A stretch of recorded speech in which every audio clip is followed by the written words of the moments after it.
And on the medical side, this is a bit of a different subject, but it's something that Yaela and I have talked about.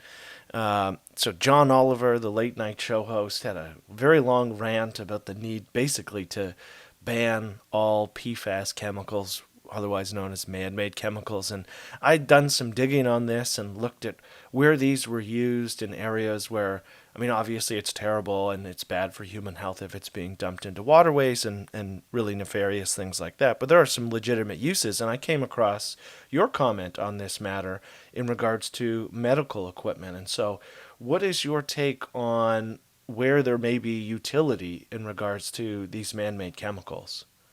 Well, first of all, there's thousands of them, as you know. And so each one is potentially different. There are a lot, they're very toxic and have contaminated groundwater, and we need to address that. In the medical field, there's a substance called polytetrafluoroethylene, or Gore-Tex, and that is used in vascular grafts and patches really for decades very safely. And it's been shown to be safe when implanted into humans and really shouldn't be included in this type of a ban. The Gore-Tex also in your jackets and your gloves and all those things, same compound. And it's been shown as long as it's not heated up to a certain high level of temperature, it's not dangerous. It doesn't cause any problems at all. So this is going to be very detrimental to the medical industry if it's banned. It's used in all kinds of devices, medical, vascular grafts, and patches.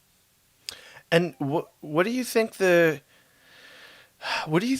just like why is it that some of the folks on the other side seem to have such a huge blind spot here? Because it's one of those things where I think everybody can agree that groundwater and a clean water approach is definitely the way to go. And yet when I hear from folks on the other side of this debate, they just seem like they don't care in regards to what these externalities are.